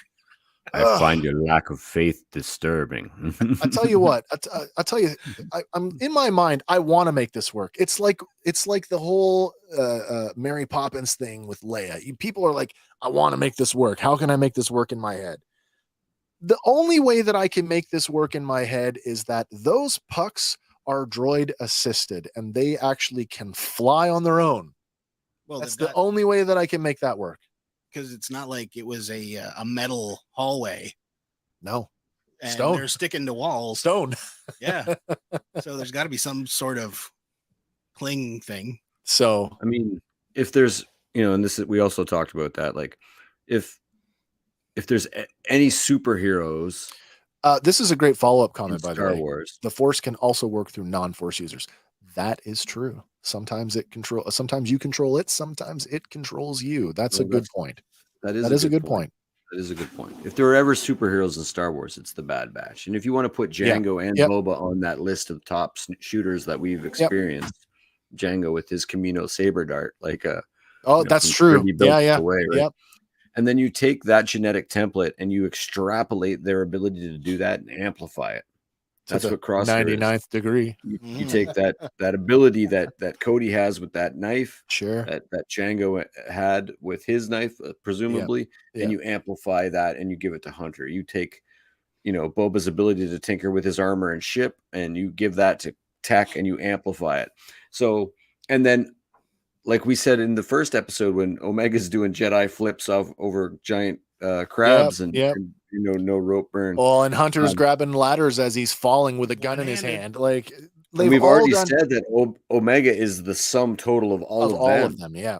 So when we start seeing Omega make those shots, don't be surprised. That's right. Don't be surprised. Space wizards, kids. Space wizards and laser swords, and I have to go back to that because if I don't, I get really upset. And you know what? This is the one thing so far in the Bad Batch that has made me go, you broke your own rules. You broke your own rules. Unrelated question. Why is her hair blonde? Well, we actually addressed that last episode. Oh, yeah. Well, that there might be some spice in the clone mix. So that is a prevailing fan theory that there may be something else going on there. Mm-hmm. Yeah. Some borrowed genetic material from somebody else that might have been blonde. Lauren says she looks specifically suspiciously like the Duchess Satine. Well, I'm not going to argue that. One that I forgot to bring up in our non-Star Wars. Sure. You guys have seen Wanted, yes? I have. Yes. Angelina Jolie. Oh, right. The final shot of that movie. Bending the bullets. Yeah, where it does, what did they take out? Like 9 people with one shot in a circular room? You see where I'm coming from, though. It's not that he doesn't have the ability to make a bank shot. If you had all the mirrors that you needed pre-positioned lined up, I totally buy it. I've bought it in every other application that he's done this in. Yeah. Okay. The Phasma connection. Why isn't armor made of this stuff if this is so reflective? So it's too expensive. There's a new thing happening in the comics, and I think the metal is called cortisol or something like that, or I know that's a real word. Well, there's cortosis. Cortosis, that's the one that's a Legends pull.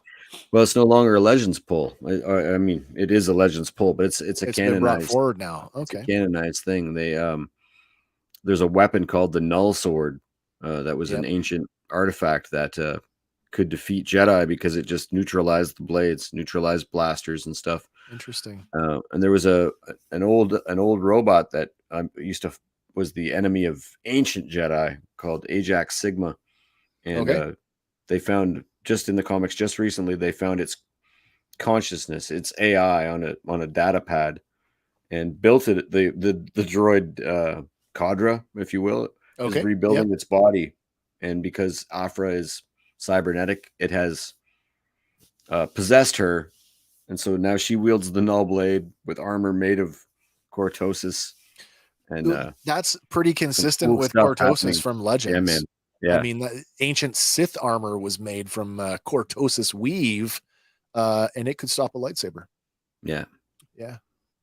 So What you perhaps cortosis mirrors, Beskar mirrors. I don't know. I don't know. Stuff All I going on know there. is that you'd need a Force user to get that puck to face the right direction to make that shot.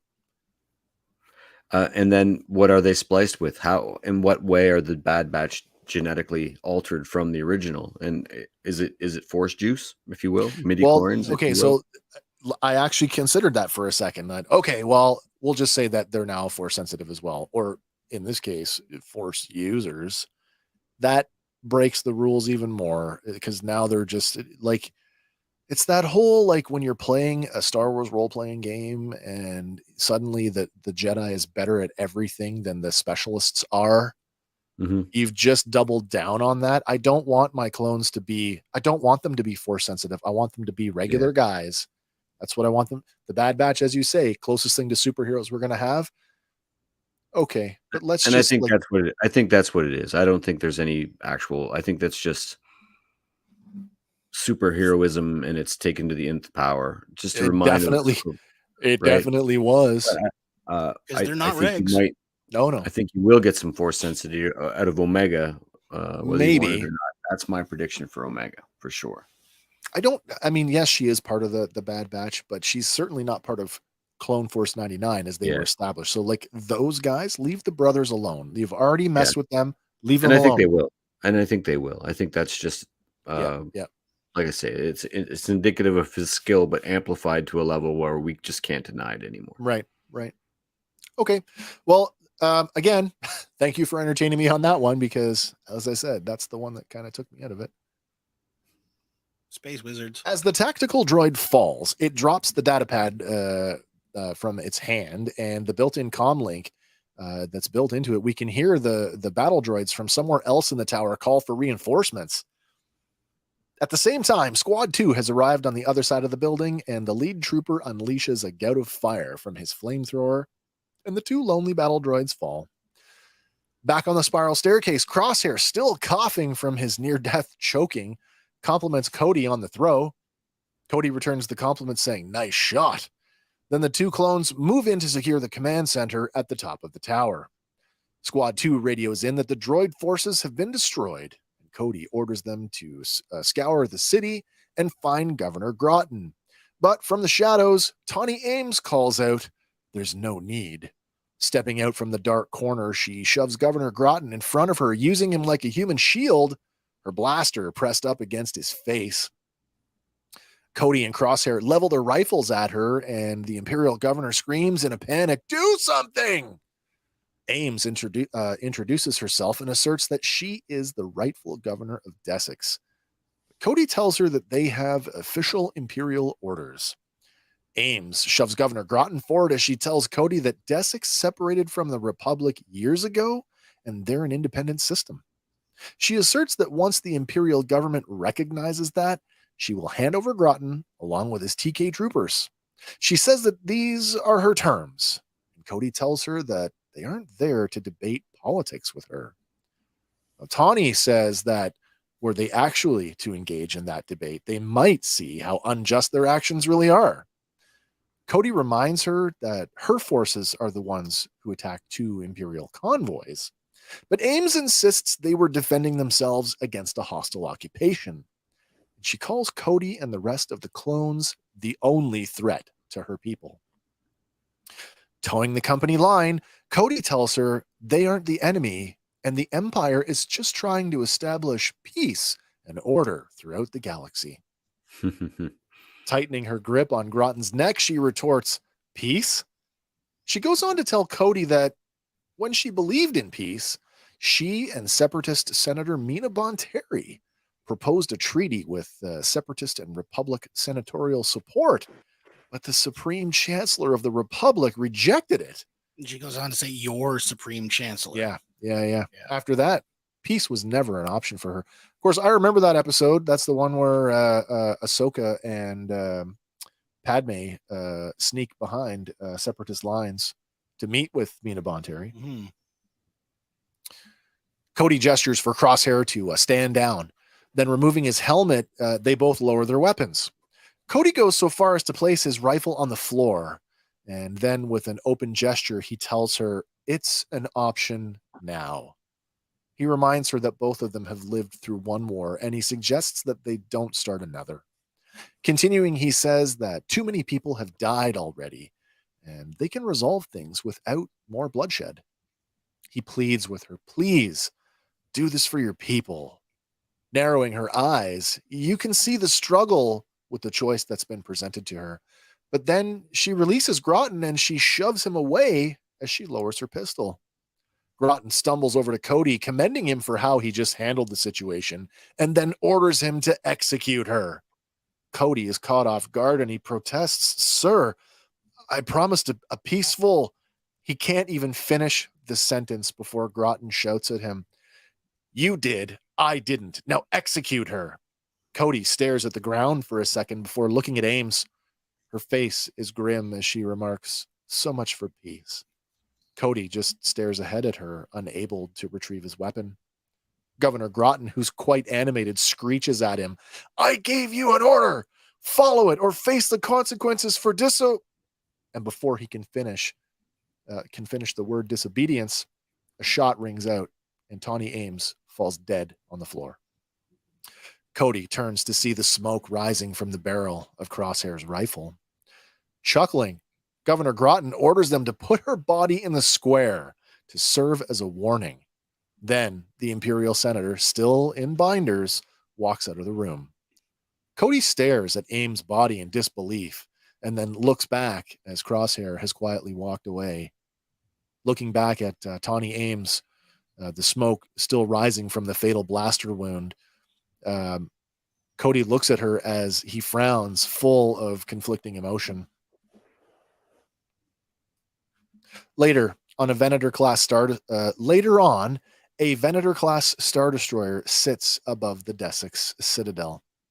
Down on the ground, TK troopers sweep through the city, clearing the streets and invasively entering people's homes.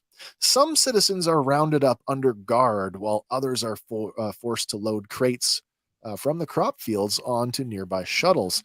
It looks like they're rounding up the non-humans. Hostile occupation bunch? Maybe, yeah. Cody stands near the open ramp of an attack shuttle, while the remainder of his clone troops help the wounded TK troopers on board. Crosshair strides past with barely a glance. Now, there's something we didn't see. We never saw the TKs that Groton brought get roughed up, but they are clearly like limping to get back on. Yeah. Mm-hmm. So something happened.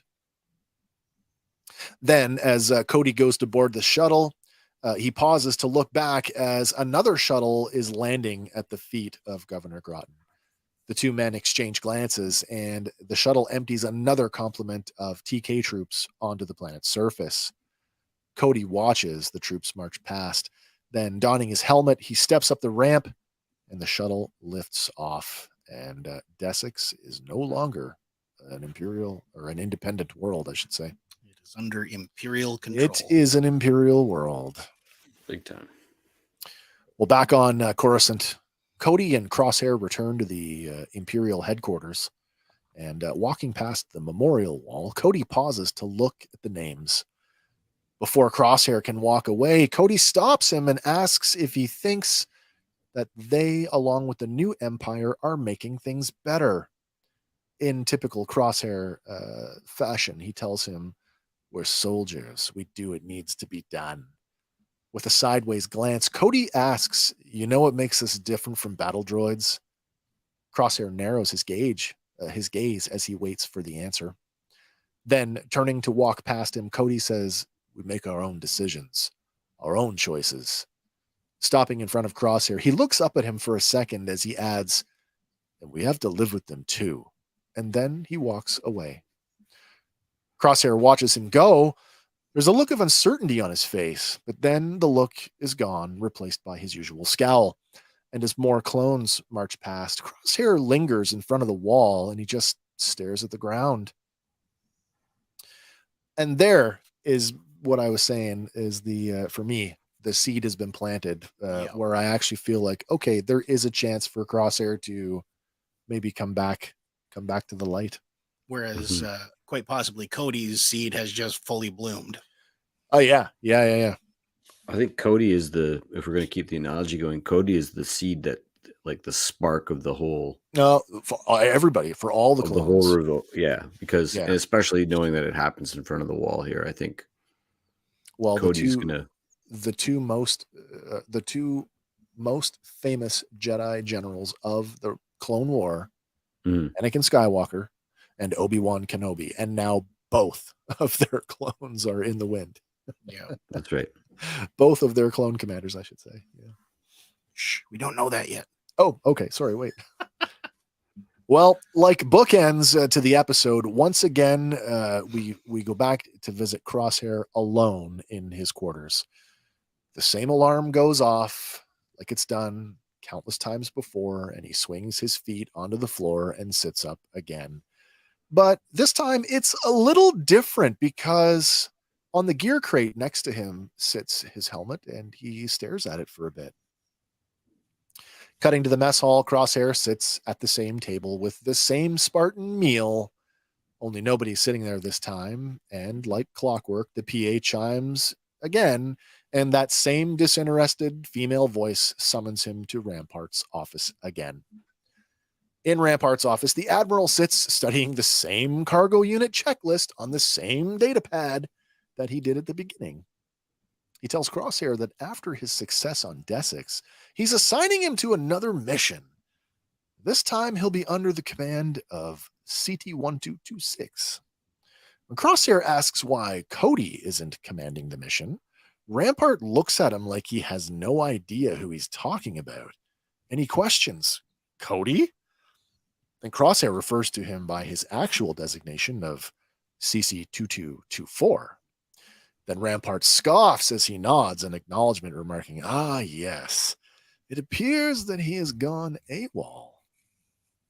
Crosshair scowls at the news, and Rampart turns in his chair to face him as he asserts, clone loyalty does not seem to be as advertised anymore. Then, through a thin veil of contempt, he remarks, "Funny, isn't it, how these clones around you keep disappearing?" Looking up, he asks Crosshair if there's a problem. Crosshair replies, "No, sir." And Rampart dismisses him with a wave of his hand and turns back in his chair toward the window to go back to reading the cargo unit checklist. Crosshair then dons his helmet and leaves the office. Out in the hallway, he passes other troopers without any acknowledgement or recognition, and none is shown towards him either. And as he walks toward the camera, we cut to black. This last sequence here with him and Rampart, what do you think about that? Yeah, he'll keep using them until he can't. That whole like he's suggesting, like it's almost like he's onto him. Like he's like I said, thinly veiled. Like he thinks Crosshair had something to do with it. Cody's gone. That's funny. That's twice now that people around you have disappeared. Yeah. You know what I mean? Like it might be his smart move to go AWOL, but whether that brings him back to the batch or sets him on a path against them in some other fashion. Sure. I can't help but look at, apologies to all the audio listeners, but that image of Crosshair at the very end, just before we cut to black. Yep. Doesn't he look like a droid there? Its hands kind of just at the sides and, like an action figure, like very stiff. Yeah, it's very rigid. And I don't know, set like that against the white with his, the alternate armor, just very alone. Well, he does operate kind of droid-like, right? Like you give him an order, he completes the order. Doesn't matter what it is. He has been the most compliant. Is that the word? Compliant? Yeah. So the spark may burn. I mean, it's a long season too. We may see him, slowly broken down over time. Like, right, this is a big chink in the armor, if you will, but we may see Crosshair slowly broken down over the course of the season. I go back to the title, the solitary clone, and I mean, not only is he physically alone when he wakes up in his quarters, he is now finding himself morally alone. Like clones are waking up to the fact that, hey, this isn't what we were supposed to be doing. We're not helping. We're hurting. Yeah. And at any time now, they could just shut us off. And so who knows, maybe this, this vote that's coming up for the conscripted troops could be a blessing in disguise as more clones, presumably the majority of clones who were Republic heroes, wake up to the notion that this isn't heroic. There's a in the wiki entry on the wall, the memorial wall says that it only stands for, and I don't know what this isn't a canon thing, but it says it only stands for a year after the end of the Civil War. Oh wow! And I could see something like that being removed, something that would throw the clones into an absolute frenzy. I mean, look what happens in the end of Jedi when they knock over the big Palpatine statue. So I agree with you. That could definitely be, and what a powerful moment that would be if there's a bunch of clones out on the parade square when it happens. What? Something's coming. I think that might be sort of the major happening of this season. We're going to get a couple more one-off adventure of the day missions, but I think that we're headed towards a clone revolt. I'll go back to what Echo said, that they should be doing more, and the line that means numbers and weapons. And who's got the numbers? A bunch of clone brothers. And it's not lost on me too that when we catch up with Rex and Rebels, which is and we're so in and out of the timeline, from different angles, but that it's Gregor and Wolf and not Cody that's with them. That's right. And then you got to check yourself and you go, oh, if he's not with them, he's probably not with anyone. He probably doesn't make it to that point. So, I mean, ultimately we have to remember that. And I know, I mean, yes, the films were made in Star Wars was made in 76, released in 77, but timeline wise, there is a reason why we don't see any clones in 0 BBY and forward. Right. So, right. Here's a thought. These guys were bred for war, raised. Were they allowed to read?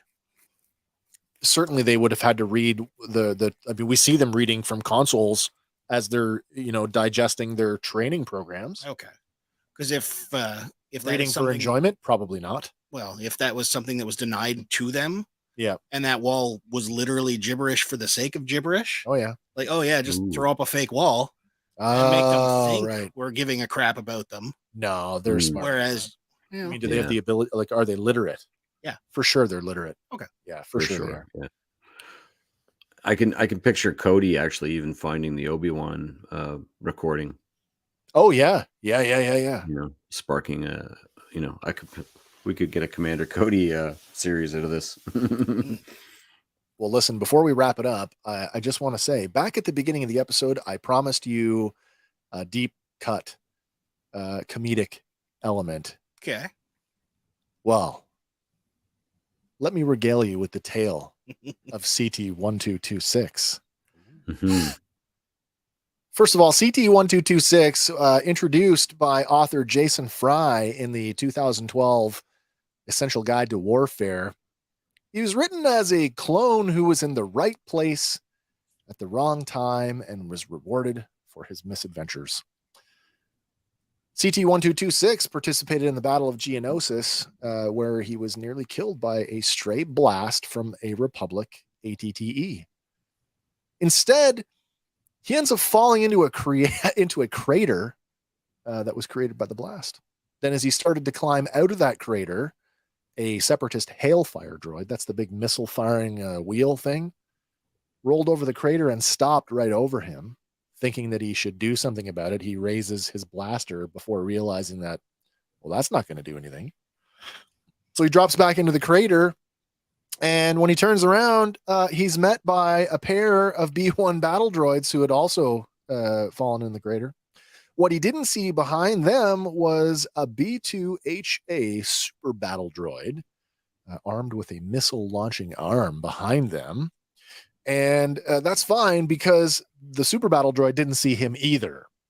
Instead, it just smashed its way through the B-1s, which we saw them do in the film, because those B-1s were between it and the Republic ATTEs. So as this super battle droid makes its way around the crater, CT-1226 ends up shooting at it in the back, just as it launches a missile into the Republic lines. But the missile goes off course instead striking the hailfire droid that had stopped over top of the crater, blowing it to bits. Of course, CT-1226 wasn't aware of this at the time, and he continued to deal with the super battle droid by tossing an EMP grenade at it and then dumping a few rounds into its back to make sure it was dead. Consequently, the destruction of the hailfire droid punched a hole in the Separatist defensive screen, allowing the Republic forces to advance. And as a result, CT-1226 was awarded a commendation for his quick thinking and resourcefulness. As author Jason Fry would say about writing that section of the book, sometimes it's better to be lucky than to be good at something. And this is the guy that Crosshair just got assigned to. Nice. There you have it, folks. That has been our look at episode season 203, the Solitary Clone. I don't think there's any question about Clone Revolt, Clone Uprising, however you wanna call it. Mm-hmm. Again, there's a reason why we don't see clones later on in the timeline, and I predict it's going to be grim. It's going to be ugly. You know, remember how we felt watching Ahsoka face off those guys, and how heart-wrenching it was that when they were buried. Yeah. When a bunch of stormtroopers rack up against these guys, and it's a big force-on-force thing. I think it's going to be very emotional. Absolutely. All right. Well, that's it, guys. Anything else you want to touch on before we wrap it up for tonight? Maybe they're preparing us for it. I mean, we had a kill count last episode. We have a kill count this episode. For sure. Like actual death. Is it going to continue through the episodes so that we just get so used to the idea of clones getting killed off? Maybe. That it might, I don't know, lessen the blow when it finally comes. It's one thing to see, generic trooper that you just have no. Yeah. As soon as you start putting names to them, and then they start doing stuff like, turning, getting their brains swizzled, and then wanting to kill people that you care about. Like, I feel that we may end up seeing, and it could come down to it. We might see guys that embraced, that stuck with the Empire after Order 66, and seeing clones fighting, clone fighting clone. That will be like, what? Gut wrenching. Yeah. Agreed. Well, that's it for me, guys. Yeah, man. I got nothing else. Stay with us though, because we're back at the same time next week. Got a few things I'm probably gonna look at later this week. I will probably take the wall section out and turn that into a separate video. And I can't not talk about the quadruple bank shot, because that just it's head shaking for me. And let us know if you want us to do 2 hours on rank, because we could easily do it. Yeah, maybe that'll make a nice social media post. We'll put up some of the fan created imagery that's out there that does try to compile from canon sources. It's really convoluted. I'll see what I can find. I've looked at a couple of different ones, and I'll throw maybe by then like Hidalgo will have tweeted me back.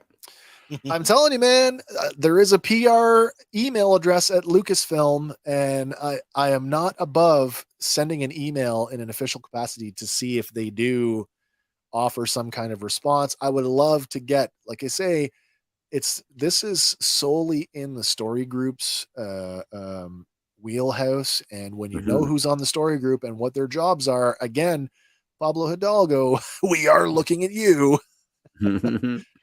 Is there something going on here that we're missing? Like, what's the deal here with governors and rank? All right, guys. Well, stay with us, as we will be back same time, roughly this time again next week, where we'll be covering episode 4. And same batch time. Same batch channel. Until then, guys, for Fandom Power, my name is Wes. I'm Andy. And I'm Hank. And we will see you on the next one, guys. Bye for now. Woo-hoo.